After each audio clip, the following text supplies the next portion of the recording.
Well, hello and welcome to chapter 87. Pretty sure it's 87. We're going to go with 87. It's chapter 87 of World's Longest Suicide Note. My name is Roger, and I deal with suicidal thoughts and action. Well, not so much action. Thoughts and ideations and fixations. When I'm having a bad day, I try to keep it away from being more actively suicidal. To keep it to passive suicidal. That's my hopefully my default setting. That's what I'm trying to stick with. So, yes, but even though that is the case, I am not in any way, shape, or form a mental health provider, practitioner, or somebody you should be basing any kind of life decisions on. So. Let's get to it, shall we?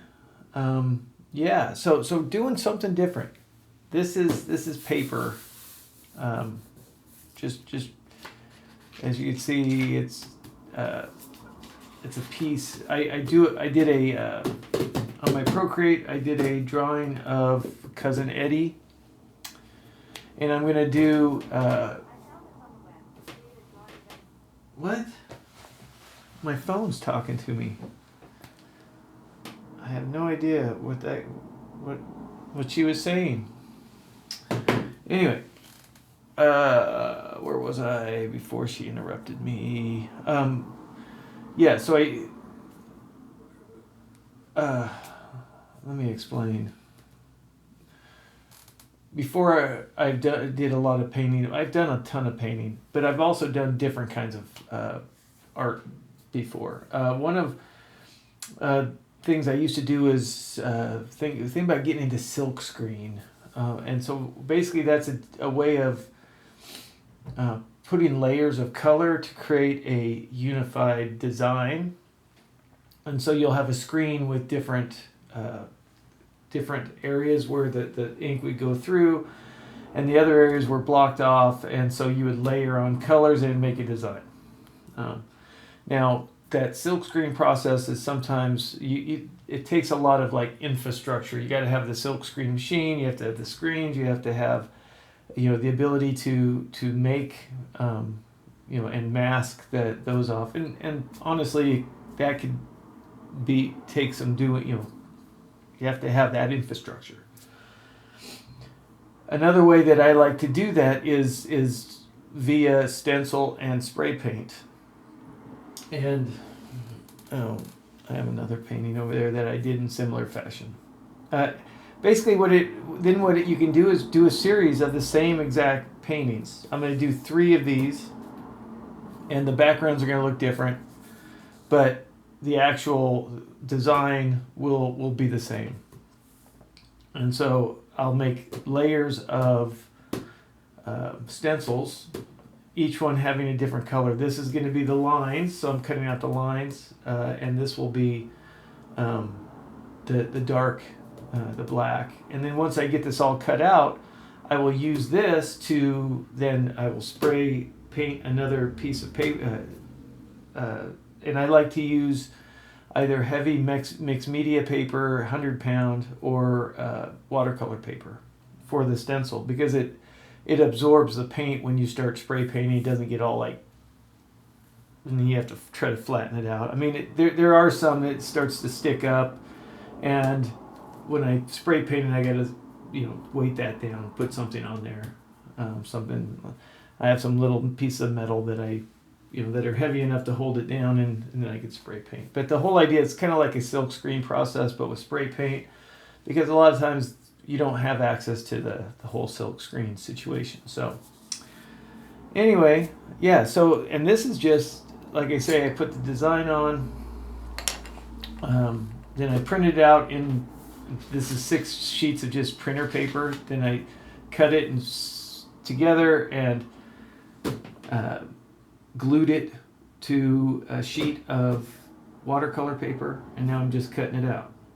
And one of the things, though, that you have to be aware of when you're cutting a stencil, you can't cut all the lines, because if you do, you're going to leave, if you cut a circle out, the circle is going to come out. It's like so you have to you have to be aware of that. You have to know where you're cutting and what is an area where you can cut and not cut out, because you want the lines, but if you cut all the lines, then this big piece will come out, but you need that piece because that's masking what's underneath. So anyway, I've cut a lot of stencil in my time, and I'm very aware, and I'll even leave, and I know I can go past this cut because that's the way I planned it, and that's fine. And I could leave that short. Now it takes a little, when you're using the heavier paper, I mean, it takes a little bit to, and honestly, this blade's about to go bye-bye because it's not cutting through to as easily, and that happens. I mean, when you're using this paper, it dulls out a blade pretty quick, so you have to go through some blades. I think I'll carry this one down here.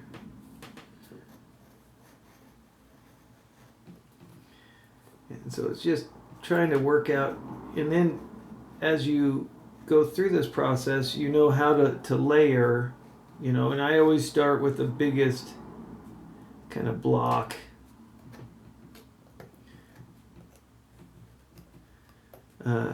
Again, I work dark to light, so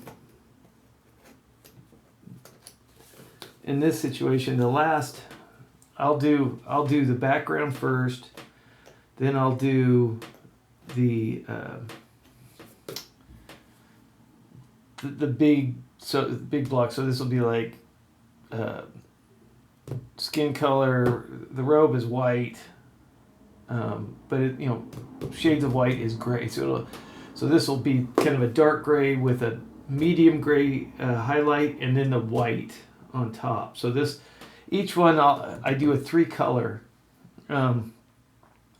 You could do as many as you want. You could have 10 different gradations of shades if you could find that many spray paints. The problem is I usually don't get the high. There's spray paints that are meant just for spray paint art, and I don't generally. I don't know where those are sold when I don't really look for them. I don't do a lot of spray paint art, so I just go to the Home Depot and pick up some spray paint, whatever's there, and use that. And the problem is there's not a lot of there's not a lot of variation in they have the basic colors. You're not going to get you'll get one orange. You won't get like 12 shades of orange to choose from. So you have to be thoughtful when you're thinking of, okay, what am I going to use for this color and this color? If it's just gray and white, so that's not. But I will have some pops of color and then white, of course. So, yeah. One thing I did want to talk about while we're here, a situation happened over the weekend. And anyway, I just want to chat about it. I'm not like I used to be a really social person. When I was drinking, I used social activities as an excuse to drink.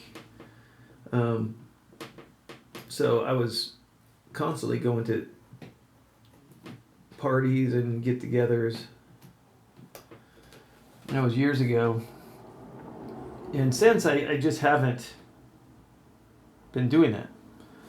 And I mean, don't get me wrong, I am not complaining about it.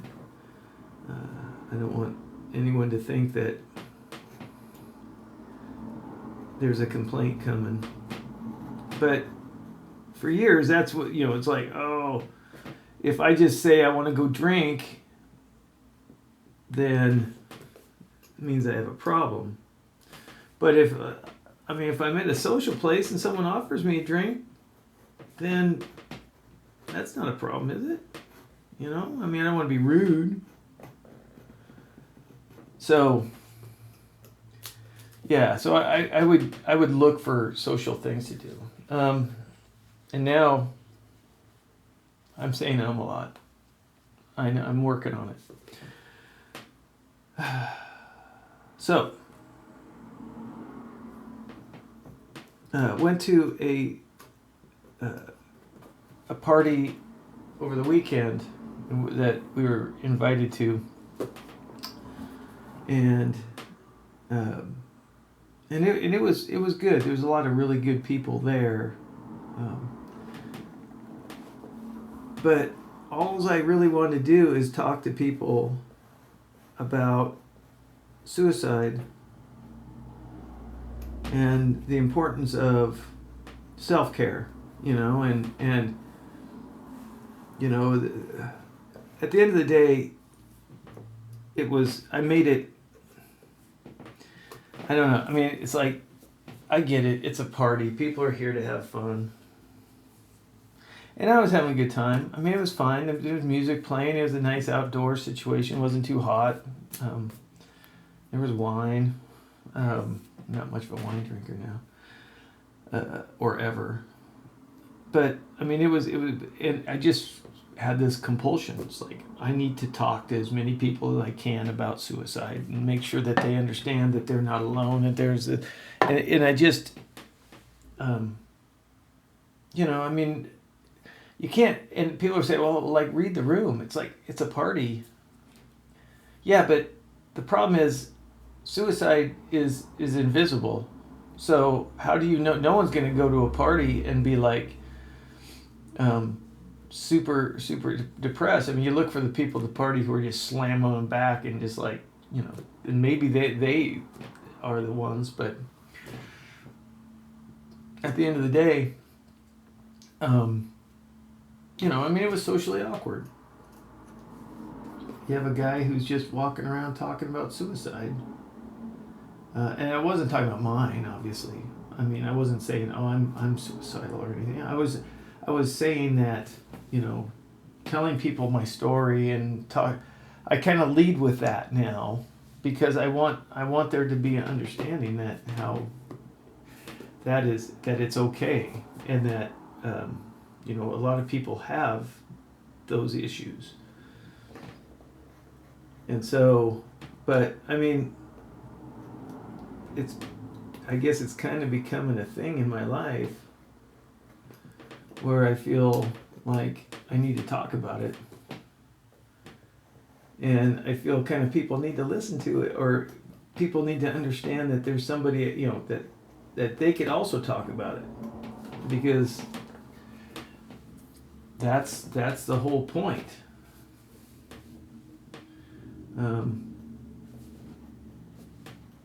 Yeah. But the more the more I thought about it, the more I'm like,